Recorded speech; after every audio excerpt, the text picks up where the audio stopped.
Stuck in Reverse, an Autumn is in Bloom series, living in the moment, laughing through the process, and loving even when it hurts, by Shireen Harris. Intro. Before the police get here, I want to ask a question. Can anyone tell me what real love looks like? What does real love feel like or even smell like? No, me neither. Who am I? My name is Cairo Bean. I was born in Memphis, Tennessee to Yosef and Carla Bean. I know, right? A unique name for a girl from the 901. Here is the deal. My mom is originally from New York, and how she got to be living in Tennessee is a story for another time. For now, let's keep the main thing, and that's me talking about what not to do when it comes to love. Today, girl, we are going to talk about some failed relationships that shaped me into the woman I am today. These stories are not for the faint of heart, but I need to air them out for my self-help. You feel me? Sitting back looking at those old pictures at Grandma's house of my great-grandparents got me to thinking, what was it like falling in love during a war? And the degree of difficulty life posed on them. How did they meet? Why is this so important, you might ask? Currently, their great-granddaughter is a dumpster fire full of dirty diapers when it comes to successful relationships. My last one just ended 20 minutes ago at Chez Leon, a French restaurant downtown. I pinged Jeremy's phone and found him there with my so-called best friend Trivia Watkins. Yes, I linked his phone to mine. What's wrong with that? I have trust issues, okay? I must have been slipping to not see she was eyeing my man on the slick and sly, always complimenting him after his gym workouts. That heffa will get hers. I digress. This one hurt because when I met Jeremy, he was a down and out aspiring influencer living on his sister's couch. He could barely support himself with a part-time job. I invested time, love, and resources to see his dream grow into a reality. This is the thanks I get. I got Shay McDonald's.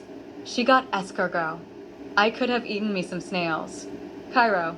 I tell myself to remember to count backwards from 100. An anxious feeling started to creep up my arm and into my brain like that time at Ross. I started revving my engine up while seeing them through the window. Then I heard my dad's voice saying, "Don't allow someone to take you where you don't want to go. They are not worth it. Now you know where you stand with them." I released the steering wheel. I took my foot off the gas and shut the engine off.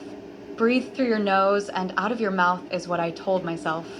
I calmly got out of my car, went to theirs and slit all 8 of the tires. Woo. I feel better already. Time to get something to eat. Who knew that a Tesla has a side camera on it and videos the whole thing? Curse you. Elon Musk.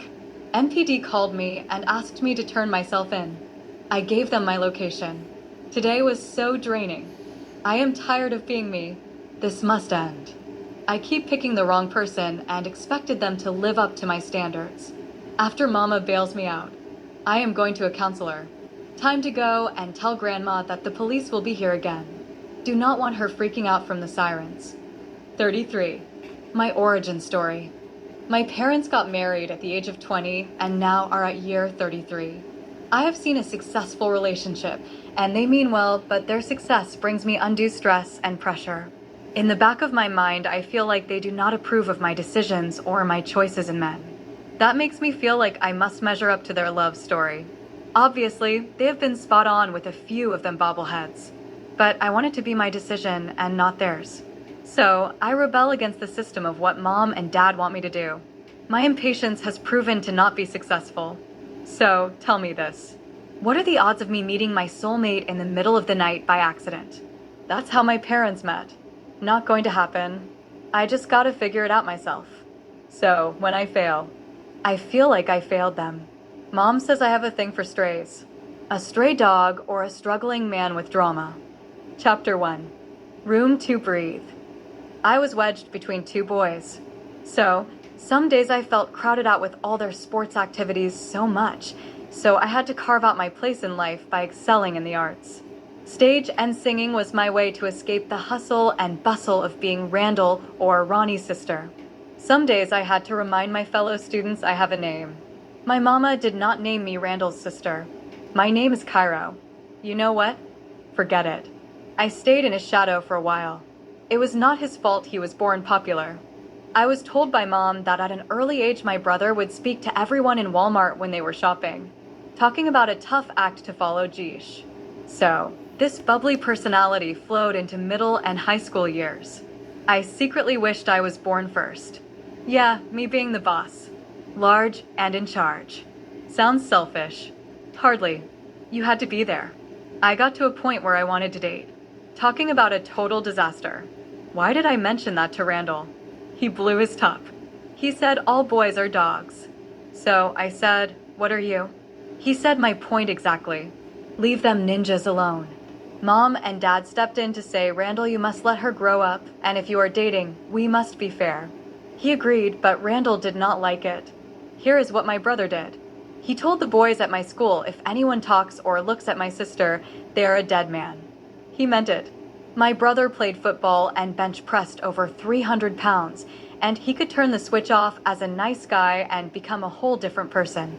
So, the guys I liked were afraid of my brother. What do? Randall had a stranglehold on the guys in my school. Again, it was out of love, but you got to let a girl live. Randall finally went to college. I had the school to myself, so I thought. Then Ronnie came to high school with me. He was like Randall, but on steroids. Ronnie was not the social butterfly like our brother. Ronnie took life very seriously, and you stepped wrong to me, he would jump to conclusions before asking. So that terrorized the boys all over again. I started dating guys that did not go to my school just to breathe. My dad always told me to have standards. If you do not have standards, then you will be around boys that are not compatible with you. I said yes, sir, as always, but I was like, I am not trying to marry these knuckleheads. I just want to go to the movies or have a dialogue with the opposite sex.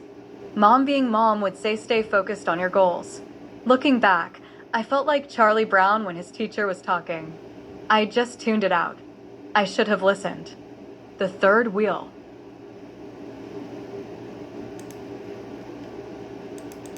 As time went on, I went through one character after the other. I had to stop the bleeding. So, I took a break to focus on graduating from college. What's the old saying? The heart wants what the heart wants. I missed just staying up at night waiting for a call from my man. I missed the text that he was thinking about me. Those little things, you know. So, I jumped back into the dating field. I tried to explain to Mom and Dad that times have changed, and people don't meet like they did in the middle of the night at a stoplight. Again, another story for another time. We meet through social media. Dad, being an old military veteran, always brought up the risks of talking to a terrorist or pervert. Meet someone in church or at Walmart. That advice went in one ear and out the other. They came from a place of being married for over 30 years. Talking about relationship anxiety. Remember when I said Dad was spot on? Cree hit me up on Facebook. He was talking a good talk. Lo and behold, he was one of the dudes that was afraid to get at me in high school. I said, you know what? Even though you were a coward, then let's see what happens. People change. Nana always said a leopard never changes its spots. Cree was a smooth operator. He would open the door for me, pay for all the meals and the whole 9 yards. He knew what to say and made me feel like I mattered. It was all about me. So we moved in together. Let the red flags begin. He had some flaws. Who does not? I accepted his and he mine's. But when the rubber met the road, he did not know how to truly love me the way I wanted or needed. Eventually, his true colors began to show, along with his self-destructive behavior was too much to bear. In looking back, I realized that love was never there. Because if it was, we could have talked things through instead of him running into the arms of another woman. I ended up back home with the Cosby Show parents. Y'all, I'm tripping. Let's go back. I missed one person because he was before and after Cree. Don't judge. Buses retread tires, why couldn't I? His name is Einstein. This ninja here was something else. I met through a friend. Very intelligent. He appealed to my love for all things anime. We hit it off. It went well at first. I began to notice behavior signs that was not healthy in our relationship, such as yelling outburst when things did not go his way, or how he did not have a healthy relationship with his mother. I should have seen that was a sign of a problem. Lesson 1. Mama always said you can judge a man by how he treats his mother. In this case, facts. That boy was crazier than a dog with rabies. Some days I did not know which face I was going to meet. I knew it was time to get out of this when he almost raised his hands to me. That was it. I was not brought up to take this type of behavior. Time to go. Later on, he would apologize, and we started back hanging out as friends. Eventually, what I do, I move in with him to make a go at this again. Plus, I wanted out of my parents' house. Note, never make decisions based off of emotions. Remembering Nana's words about the leopard came back to my memory. Einstein found a way to hide it better. He told me he was going to therapy. Therapy is no good unless you apply it. The reality was that he was not in love with me. He wanted someone there to supply a need. Once the need was supplied, he wanted to be left alone. That's not how a working relationship go. Either everyone is winning or no one should be winning.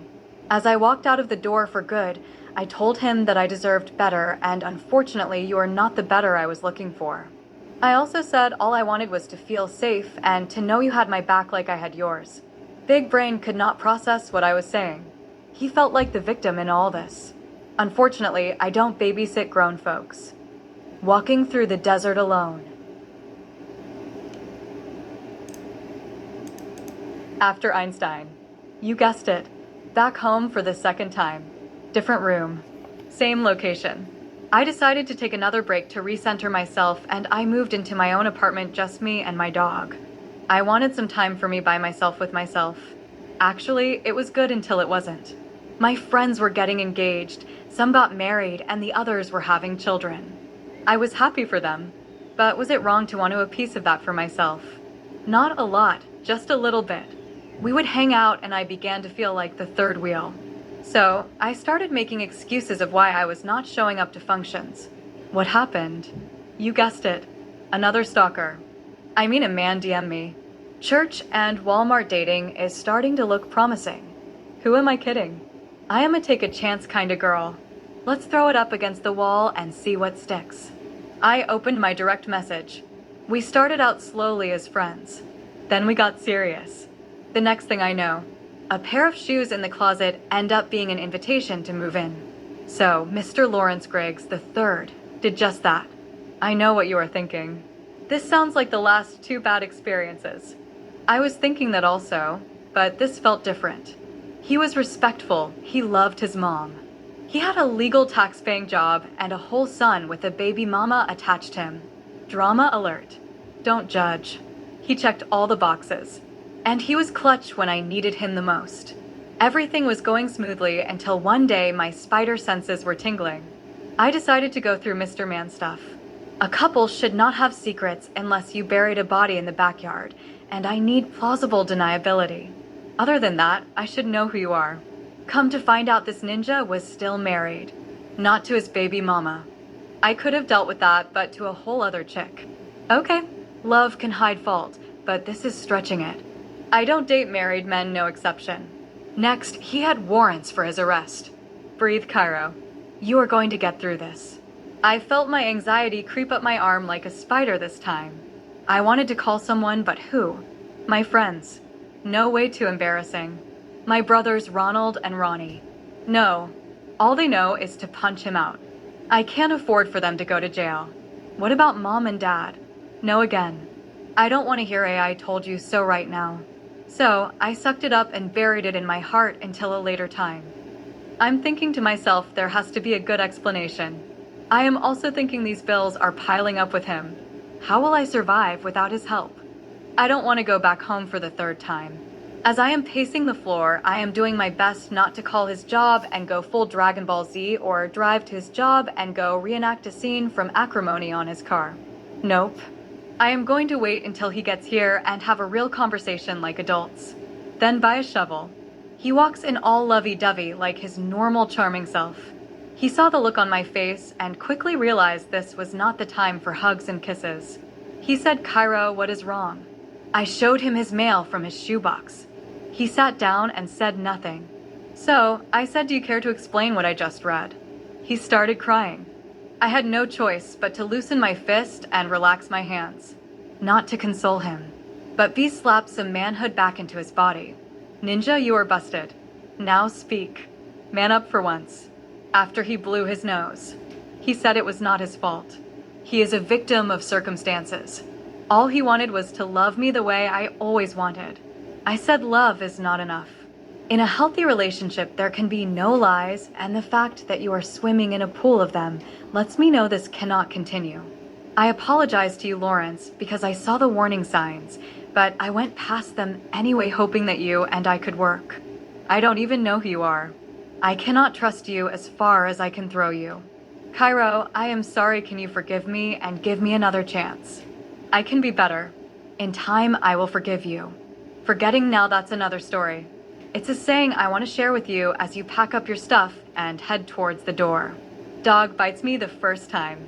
It's the dog's fault. Dog bites me the second time. It's my fault. It's time to get rid of the dog. I escorted him to the door and got my key back. It all crashed down on me. I had to cry it all out. 3 bad relationships in under 2 years was a lot. To top it all off, I am about to lose my apartment, headed back yet again.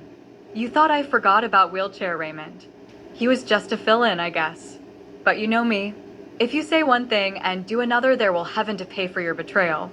Raymond said we were exclusively seeing each other. I slowed down hanging out with my male friends for him. Little did I know he did not do the same for me. I got these vibes like my grandma, so I had a bad feeling that day. I checked his location, which he agreed that we both needed for safety purposes. So I walked up to the store and saw him and Tori, his so-called best friend, through the window laughing and having a good old time. First thought was to confront him in the store. Suddenly a rage came over me like a hot flash that old people have. I got back in the car. When I saw him coming out of the store with all those bags with her on his shoulders, and I had been asking him for gas all week for my truck, and none was given. To be honest, the rest is a blur. When I snapped out of it was when the deputy jailer at 201 Poplar was fingerprinting for assault with a deadly weapon. It was a miracle that I beat the charge. Unfortunately, Raymond will be wheelchair bound for the rest of his life. No harm, no foul. Finally, let's dive a little more into Jeremy, Mr. Wannabe Influencer. 3rd time's the charm. Another internet stalker that went to my school scared of my brother. Smooth stalker, I mean talker. FYI, long-distance relations are the devil. You cannot judge the character of a person by seeing them every now and then. Jeremy was another liar. How do I know? His mouth was moving. He decided to move to be closer to me. Come to find out, he had no job lined up and 2 felonies where he can't get one. What did I say about love? It hides stuff. As time went on, I noticed he had a little bit of Einstein's anger and Lawrence's lies. I can't build off a weak foundation. I learned my lesson and I broke it off. Mr. Man got on his feet, and I heard he was doing better for himself. Then to add insult to injury, you date my friend. What if this was going on the whole time? I blew my stack. And you know the rest. The police finally arrived. As I am headed downtown again, I want you to take some advice from me. It is better to be by yourself than to be with someone that either has a need, lies, or just doesn't know what love is. Do not settle. Keep a standard. Do a background check and a credit check. I'm the one arrested, and Jeremy and Trivia are laughing at my pain. At least until I get out. The end.